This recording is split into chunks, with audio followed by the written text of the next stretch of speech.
सत्संग से सोधी आवे, नहीं जीव 84 में जावे। सत्संग से सोधी आवे, नहीं जीव 84 में जावे। अब मेटो द्वेष और राग, हो राग या उम्र बतेरी जाली। अब मेटो द्वेष और राग, हो राग या उम्र बतेरी जाली। जैसे रोगी होता है, रोगी को ये पता लग जाता है कि दीर्घ रोग है और यहाँ के लोकल हॉस्पिटल के डॉक्टरों ने मना कर दिया है कि आप जाइए ऑल इंडिया इंस्टीट्यूट दिल्ली में। तो वहाँ जब ये डायरेक्शन मिलकर इंसान जाता है तो वहाँ चाहे प्रधानमंत्री हो और चाहे कोई फैक्ट्री मालिक हो, कितना उच्च पोस्ट प्राप्त व्यक्ति हो, उस समय उसको अपनी जान दिखाई देती है, अपनी पोस्ट पद दिखाई नहीं देता। डॉक्टर कहता है लेट जाइए, वो तुरंत लेट जाता है। डॉक्टर कहता है ये कपड़े निकाल दीजिए, तुरंत निकाल के रख देता है। उस समय उसके नखरे खत्म हो जाते हैं और तभी वो उपचार प्राप्त करता है। जब तक डॉक्टर के आज्ञा का पालन करता रहे, चाहे कुछ भी कहे वैसे ही, जहाँ लेटने को कहे वहीं लेटना पड़ेगा, जहाँ बैठने को कहेगा वह बैठना पड़ेगा, और कहेगा मुंह खोल सांस तेज ले, वो सारा कुछ करना पड़ेगा। तो तभी वो अपना उपचार करवा पाएगा। तो ठीक इसी प्रकार जब आप सतलोक आश्रम बरवाला की तरफ आवे, संत मिलन को चालिए तज माया अभिमान, और जो जो कदम आगे रखे ओ हे यज्ञ समान। तो आपको इतना पुण्य मिलता है यहाँ आने का। आप क्योंकि संत है नहीं पृथ्वी पर कोई, संत मिलन को चालिए, संत की तरफ चलने मात्र से इतना लाभ है, फिर यहाँ का किक लाभ होगा वो तो गिनती नहीं हो सकती। अब जब तक अभिमान है ये प्राणी उभर नहीं सकता। एक नित्यानंद नाम के संत हुए हैं, नित्यानंद नाम के। वैसे वो ब्राह्मण जाति में जन्मे थे, लगभग 250 वर्ष पूर्व की बात है। उनका घर का नाम था श्री नंदलाल, नंदलाल नाम था उनका। उनके माता पिता बचपन से ही मर गए थे, मृत्यु को प्राप्त हो गए थे। उनका पालन पोषण नाना नानी के घर हुआ था। उनके नाना जी जो थे, नंदलाल जी के नाना जी नारनौल के नवाब के यहाँ एक ऊंच पोस्ट प्राप्त थे। और जब ये नंदलाल जी युवा हुए, ब्राह्मण कुल में थे ये, तो इनको भी वहां एक तहसीलदार की पोस्ट पर नियुक्त करवा दिया। नंदलाल जी तहसीलदार थे, घोड़ा इनको प्राप्त था, बन ठन कर चलते थे। उस समय जो तहसीलदार की वैल्यू जनता में होती थी, इज्जत होती थी, आज के तो मेरे ख्याल में मंत्री की बिना होगी। नंदलाल जी का विवाह हो गया था, संतान प्राप्ति अभी हुई नहीं थी। अब कहते हैं ना जाने कब भाग्य उदय हो जाता है प्राणी का। एक दिन नंदलाल जी अपने महल के, अपने मकान के छत पर, गर्मियों के समय में छत पर टहल रहा था। रात्रि में नींद आई नहीं और उसने क्या देखा कि कहीं थोड़ी सी दूरी पर रात्रि के समय किसी के घर पे कोई संत आए हुए हैं और परमात्मा की कथा सुना रहे हैं, सत्संग कर रहे हैं। अपने आत्माओं पिछले जब से होते हैं पूर्ण हंस मुराद, ये पिछले संस्कार होते हैं जो आदमी परमात्मा की तरफ आत्मा आकर्षित होती है। उसने सारी रात सत्संग सुना, नींद और खत्म होगी। कुछ तो परमात्मा की दया उस पर हुई कि वैसे नेचुरल नहीं आई नींद, और वो ज्ञान सुना, वो सत्संग सुना कि मनुष्य जीवन किस लिए प्राप्त होता है, इसको हम कैसे व्यर्थ कर रहे हैं। चाहे प्रधानमंत्री बन जा, यदि भक्ति नहीं है तो व्यर्थ है ये जीवन इसका। अगम निगम को खोज ले बुद्धि विवेक विचार, उदय अस्त का राज मिले तो बिन नाम बेगार। सत्संग के अंदर ये ज्ञान कराया जाता है कि जैसे कोई भी राजा बना है तो अपने पुण्य कर्मों से बना है, और भक्ति नहीं करता वो प्राणी अपने पुण्यों को, जो पूर्व जन्म के संग्रहित पुण्य हैं, उसके भाग्य में डिपॉजिट करके भेज रखा भगवान ने, उनको नाश ही कर रहा है, उनको खर्च रहा है। वो अब भविष्य की कमाई नहीं कर रहा है, भविष्य के लिए कुछ आगे का डिपॉजिट नहीं कर पा रहा है, केवल खर्च ही कर रहा है।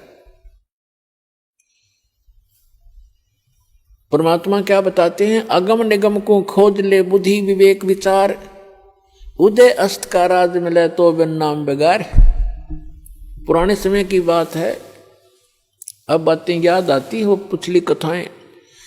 एक 3 व्हीलर वाला था, बड़ा 3 व्हीलर जो पहले पेट्रोल के चले थे, हमारे गांव से और लाखन माजरा एक गांव है, वहां तक 3 व्हीलर चला करते थे 2।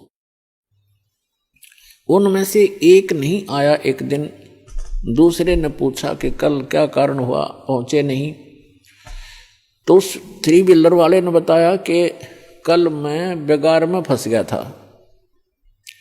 बेगार क्या होती थी कि पहले पुलिस वालों के पास ये मोटर गाड़ियां नहीं होती थी, वो किसी भी जीप वाले को या किसी टेम्पू वाले को, उस 3 व्हीलर वाले को या 4 व्हीलर वाले को सामने खड़ा कर लेते थे थाने का आगे।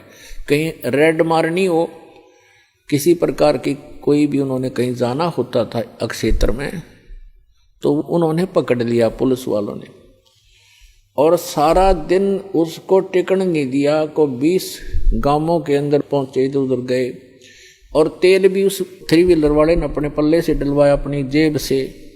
तेल भी उसने अपनी जेब से डलवाया, और सारा दिन मनमाने 200 से 300 किलोमीटर का क्षेत्र तय कर दिया। आम आदमी तेनो दिखा जानो बड़ा स्पीड से चल रहा है, बड़ी कमाई कर रहा होगा, और कर रहा था अपने ही पल्ले से खर्च कर रहा था। तेल का भी कमाई तो थी नहीं उस दिन। तो उसको बिगाड़ बताते हैं। तो 3 व्हीलर वाले ने बताया कि मैं ऐसे ऐसे कल पुलिस का फंस गया था बिगाड़ में, और 200 रुपये का पेट्रोल अपनी जेब तक फूक का आया, कल कुछ चवन्नी मिली नहीं। उस समय के 200 रुपये आज के 20,000 रुपये, इतना वो खर्च हुआ उसका। तो पुण्यात्माओं, जो आज कोई भी उच्च पोस्ट प्राप्त है, कोई डॉक्टर है, इंजीनियर है, चीफ इंजीनियर है, IPS है, IAS है, जज लगे हैं, मंत्री हैं, मुख्यमंत्री हैं, प्रधानमंत्री हैं, या MLA MP बने हैं, या अन्य कोई अच्छे व्यावसायिक व्यक्ति हैं, धनी हैं, तो वो क्या करते हैं? जैसे परमात्मा उनके लिए बताता है कि अगम निगम को खोज ले, भविष्य के बारे में कुछ सोच, और बुद्धि विवेक विचार, उदय अस्त का राज मिले तो बिन नाम बेगारे। पूरी पृथ्वी का यदि राजा हो, और तो छोड़ो सारे छोटे मोटे शासकों को, कहते हैं पूरी पृथ्वी का राजा हो और उसके पास ये सत्य भक्ति ना हो, अब उसकी चहल पहल न देखे, तो आदमी ने सोचा इस जैसा सुखी नहीं रही, तो बड़ा ठाठ कर रहा है। और ठाठ तो कर रहा है, लेकिन अपने जीवन को 12 बाट कर रहा है।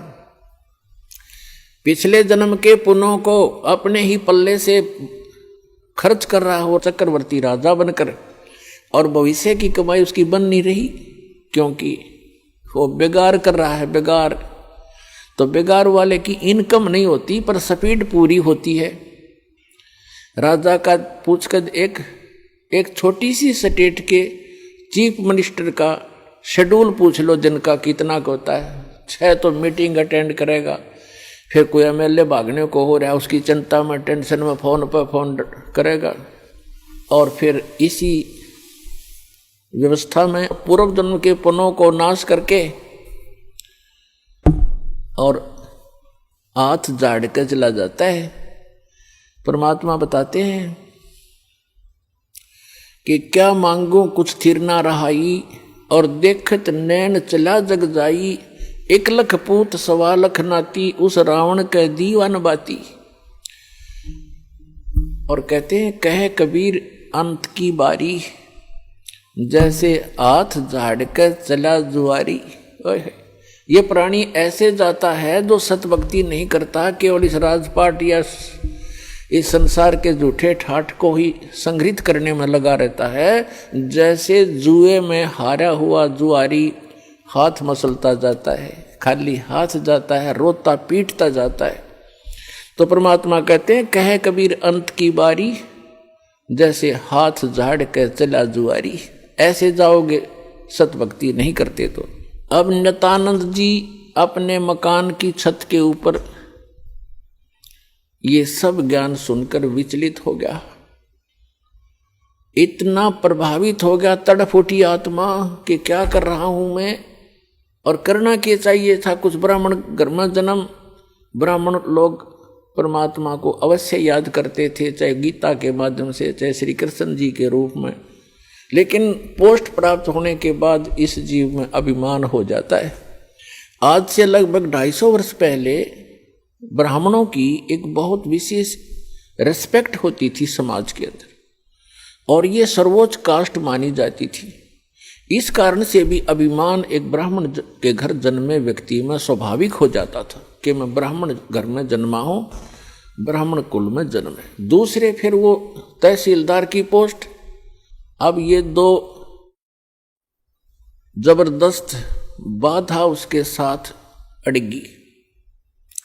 एक तो ये कि हम तो जगत के गुरु ब्राह्मण, और एक सिंपल संत कहीं बैठकर कोई ज्ञान सुना रहा है और बता रहा है कि गुरु बिन माला फेरते, गुरु बिन देते दान, गुरु बिन दोनों निष्फल हैं, चाहे पूछो वेद पुराण। रामकृष्ण से कौन बड़ो उन्हों भी गुरु कीन, 3 लोक के वेद धनी गुरु आज्ञा थी।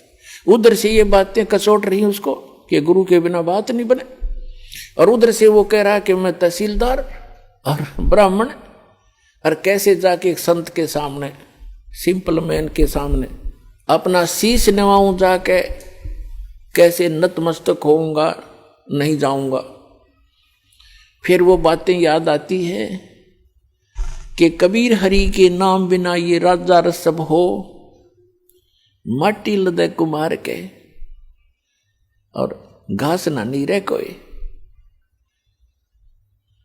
परमात्मा की वो बातें याद आती, सत्संग के वचन के भक्ति नहीं करी तो जीवन नाश हो गया। और गुरु बनाने जाता है तो कुल के लोग क्या कहेंगे, ऊपर से तहसीलदार, और कैसे शीश निभाऊं जाके। अंत में पुण्यों की विजय हुई, पाप की हार हुई। उसके पुण्यों ने प्रभाव डाला, उसको सद्बुद्धि आई कि यहां किसी के घर में संत आएगा तो नाम नहीं लूंगा। उस संत के बारे में जानकारी प्राप्त की कि ये कौन सत्संग कर रहा था, क्या हो रहा था रात्रि में, ये संत कौन है, कहाँ से आता है। उसका पता चला कि नारनौल से 2 किलोमीटर की दूरी पर बाहर बनी में जंगल में इनका आश्रम है। तो नित्यानंद जी ने सोचा कि सुबह सुबह चला जाऊंगा वक्त से। उस समय तक गांव के नगर के लोग कोई नहीं पहुंचे होंगे और किसी को पता नहीं लगेगा कि तहसीलदार और ब्राह्मण किसी का चेला बन गया, और वक्त से जाके नाम ले आऊंगा, फिर अपना वजन कर लिया करूंगा। तो इस उद्देश्य से वो वक्त से उठा अगले दिन, नेक्स्ट डे, और घोड़े पर सवार हुआ, मुंह अंधेरे वक्त से पहुंच गया, जा रहा था आश्रम की तरफ। उधर से वही संत, क्योंकि रात्रि के समय तो वो अपना सज धज कर जैसे भी कपड़ा उपड़ा लाल पीड़ा बांध के और गया था। उस समय वो सिंपल एक सफेद धोती लपेट के और सिर के बाल मुंडवा रखे थे, उसने उस तरह फिरवा रखा था संत जी ने। गुमानी दास नाम था, वो विष्णु उपासक वैष्णव पंथ के संत थे। और उस समय ये सोन को सोन गणे माना करते ब्राह्मण लोग खास कर। अब वो ये सोचकर चला था कि आज मैं मेरा जीवन सफल करने जा रहा हूं, जैसा कि उसने सत्संग में सारे पहलुओं पर ज्ञान सुना था। आज मैं एक अनमोल काम करने जा रहा हूं अपने जीवन का, और सामने से क्या देखा कि एक कचकोला कति कोरा उस तरह फिरवाया आदमी आवे, तो उसने अपने मन में जोड़ जुगाड़ किया कि देख ये कैसा मनुष्य व्यक्ति सुबह सुबह टकराया मुझे, मूंड मंडवा रखा इसका, क्योंकि मूंड तकरीबन ऐसे मंडवाते थे जिसका कोई मृत्यु हो जाती, उसको अपशकुन माना करते। तो फिर उसने सोचा भी वापस तो मुड़ूंगा नहीं, बार बार दाव लगे नहीं, तो उसने अपने ही सोच से क्या सोचा कि चल इस सोन को सोन के अपना कुछ जंतर मंत्र सोचा। उसने क्या सोचा, घोड़े के निकट जब वो व्यक्ति आया, शीश मुंडवा रखा था जिसने, मूंड मुंडा रखे थे, बाल कटवा रखे थे, उस तरह फिरवा रखा था, उसके निकट घोड़ा रोक के और सिर में मारे, ऐसे आंगली टोले मारा, टोले बोला रे नो टोले मारे ने बोला मनुष्य तने आज जाना था मेरे आगे, मैं तो एक बहुत जरूरी काम में जा रहा था, तू कहाँ मर रहा सामने। अब वो संत उसके मुंह की तरफ देखे कि दिखे था सज्जन आदमी, और यू करे मेरे गिल बकवाद, क्या करा इसने बता, शर्मट टोले मारे मेरा। क्या बोला भाई, संतों के साथ तो एक दो रोज खसनिए आया करें जंगल में। वो संत उसकी तरफ देख कर चलता पड़ा। अब वो पहुंच गया डेरे में, वहां एक दो चेले रहते थे, उन्होंने देखा भी कोई अच्छा अफसर आ गया, घोड़े पर तो अफसर का ही आना होता है। वो नीचे उतरा, घोड़ा वर्क से बांध कर पूछा कि भी महाराज जी कहाँ हैं। उन भक्तों ने कहा जी आ जाओ बैठो, वहाँ बिछा दिया जैसा भी बिछोना होता है आश्रम के अंदर, अभी आने वाले हैं, स्नान करके घूम फिर के आएंगे। अच्छा, वो बैठ गया। अब संत जी घूमने गए थे इस साइड से, आगे दूसरी साइड से घूम कर नहा धो के, और वो आकर बैठे, आसन था सामने, और सामने वो बैठा नित्यानंद कति। अब उनकी हुई आंख चार दोनों की। संत ने देखा ये तो घोड़े वाला वो ही है भाई जो मेरा टोले मार के गया था सिर में। अब नित्यानंद जी ने देखा ये तो महात्मा था वही जिसको मैंने रास्ते में छेड़ दिया था। अब नित्यानंद जी शर्मिंदा हो गया, नीचे न गर्दन होगी नो, ऊपर ने नाड़ करी नहीं, क्योंकि पुण्यात्मा थे, घना लज्जा गे और नीचे गर्दन कर ली नो, और चरणों में गिर गए।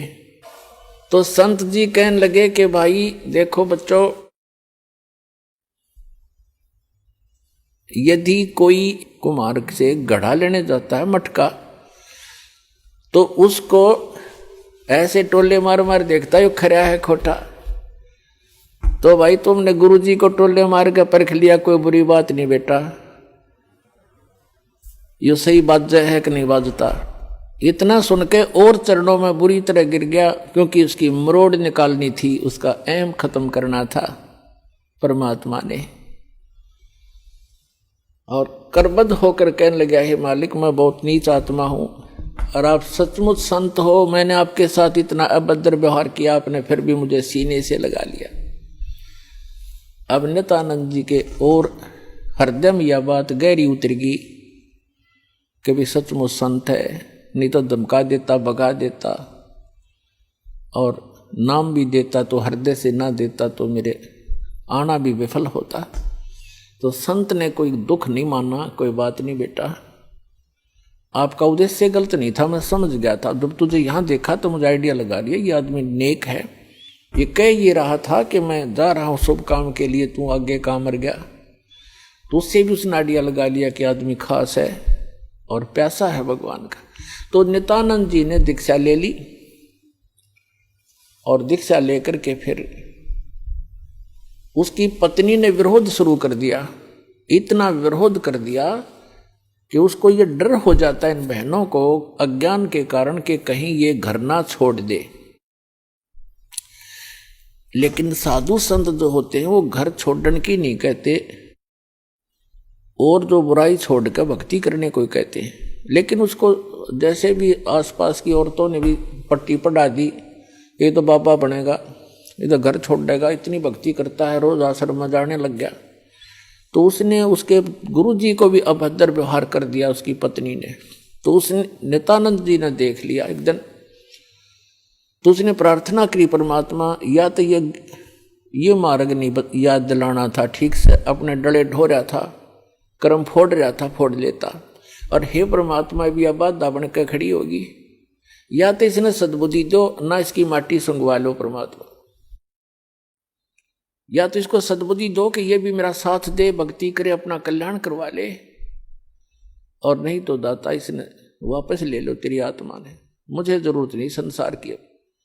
कुछ दिनों के बाद क्या हुआ, 5-6 महीने के अंदर ही उसकी पत्नी बीमार हुई, मृत्यु को प्राप्त होगी, उसने घर त्याग दिया। और यहाँ हरियाणा के अंदर एक जटेला जोड़ है, 4-5 गांव की सीमा का ज्वाइंट है, इकट्ठा के वहाँ जंक्शन है, वहाँ एक बड़ा जंगल सा था, उसमें रहने लग गया। अपने आत्माओं उस समय उस नित्यानंद जी को जब ज्ञान हुआ, उसका नाम नित्यानंद रख दिया उस संत ने, नंदलाल से बदलकर, तब वो नित्यानंद नाम से प्रसिद्ध हुए। तो नित्यानंद जी ने फिर क्या कहा है कि ब्राह्मण कुल में जन्म था, मैं करता बहुत मरोड़, और गुरु गुमानी दास ने दिया कोबद गढ़ तोड़।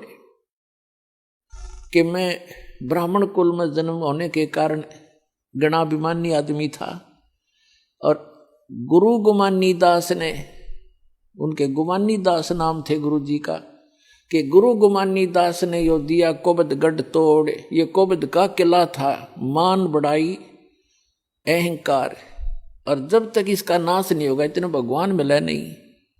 सिर सौंप्या गुरुदेव को, सफल हुआ ये शीश, नित्यानंद इस शीश पर आप बसे जगदीश।